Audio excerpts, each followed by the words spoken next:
Welcome to the next episode of WaterparkRanger's Let's Play Wind Waker. Last episode, you remember that we were taking care of business on Three-Eye Reef, basically by taking out all the turrets that appeared after we defeated the Helmrock King. But we did not get the treasure chart that was located. We did not get the treasure that was located via the treasure chart here on this island, which is 38, as you can see. So I'm going to do that right now before we head off to our next location. As you can tell, we're probably taking. We're taking a brief break from the story at the moment. Wrapping up some side quests that can be done right now. I'm not doing like all the side quests that can be done at the earliest points possible. I just like to do them a little bit between bits of the main story. That way, later on when there's a lot of side questing that has to be done, it's not just so overwhelming without any real story in between. I'm going to try and keep the number of side quests that we have to do consecutively to a minimum. So right now I'm just getting a piece of heart, which is pretty good for us. And we have some nearby islands that we should also visit. So I'm going to be changing to the wind direction so we can sail to the islands north of here. So if this is Three-Eye Reef, the island north of here I believe is a fairy island. So that's going to be our next destination. It should be Western Fairy Island. It's good to get some of those fairy upgrades at this point, because the dungeons that you're gonna visit at this point of the story do get a bit more challenging. And I mean, they really shouldn't be any problems with 13 hearts and everything that we've got at this point. But I'm going to upgrade appropriately, that way you can at least see some things that are recommended for you, especially if you might not be that great at this game. So we got one of those little random treasures located here in a ring of light that isn't huge. So I figured that as long as it's here, we might as well just pull it up. It's not something I normally do, but what I'm trying to do is get a little bit of extra cash, because I kind of want to get that last treasure chart from the Golden Beetle shop ship. And I'm not even sure if we have enough. We might now that we have like a 950. I remember it's something crazy expensive. So I'm going to cut ahead to us getting to that quadrant over there. Okay, we're in the new quadrant. As you can tell, we obviously haven't gone on the island quite yet. We're just going to be visiting the Quadrant C platform. Hopefully we're getting almost all the C platforms done by this point in the game. I know there's probably a few more out there that we haven't visited yet.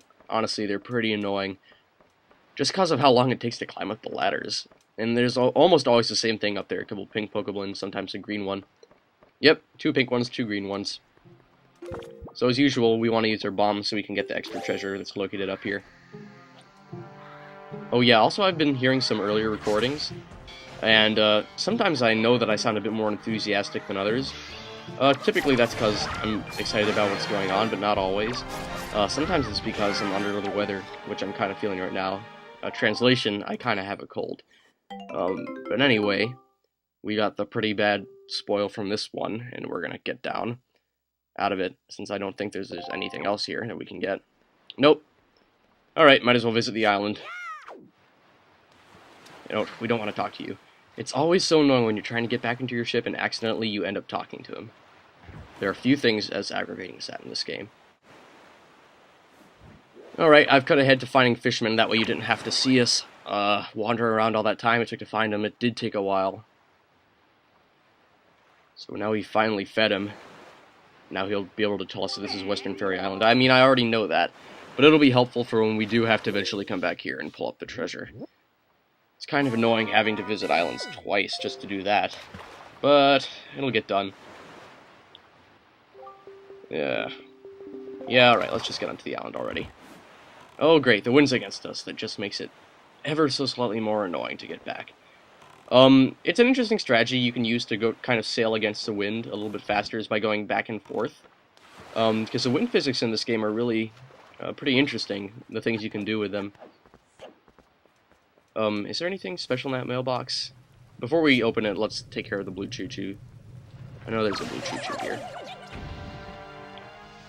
Alright, we're probably getting close to getting the amount of jelly that we need. Anyway, this peg here, you can take it out with a skull hammer. One of the few times you need to take out a peg with the skull hammer. And let's see what's inside of here. Obviously, it's a fairy fountain. Just the upgrade that you get is kind of slipping my mind.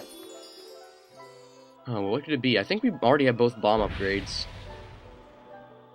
Oh, maybe it's arrows, because you're not supposed to get arrow upgrades until you have the skull hammer. So yeah, it's going to be more arrows. Okay, so give us your blessing that somehow grants us more arrows.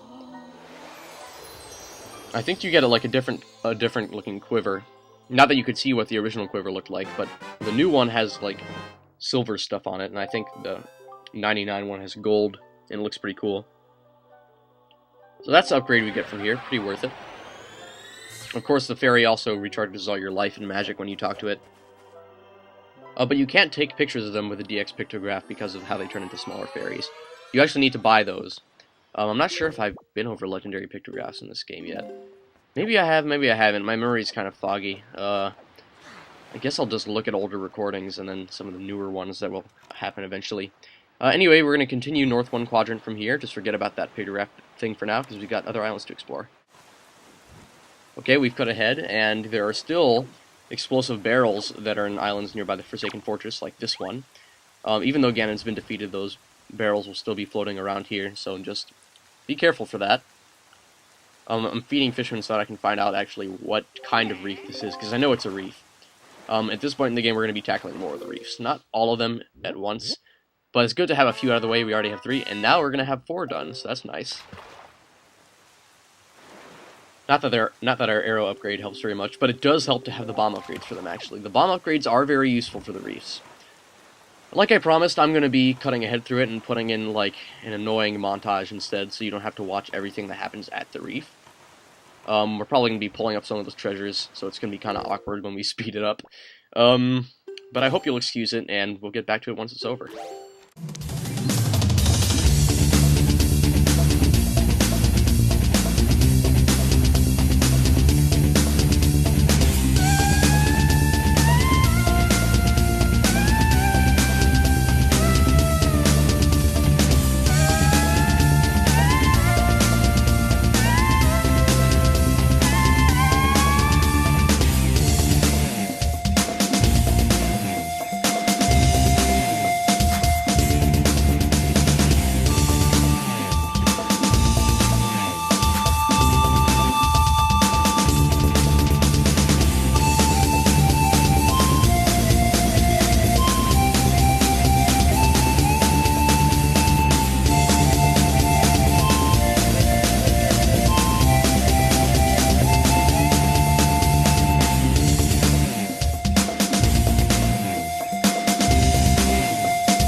Wow, that was impressive. That battle literally took all of the game's night.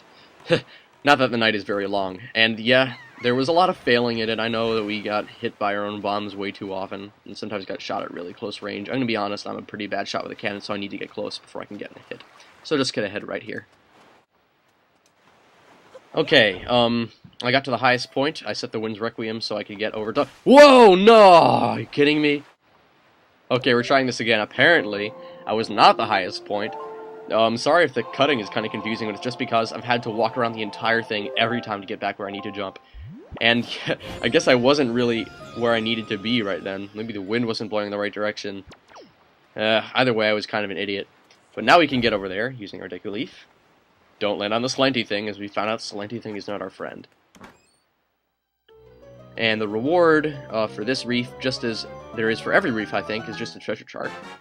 Though I know that one of the, if I remember correctly, one of the reefs has a treasure chart that literally just lets you have the treasure on that immediate reef, which is very helpful.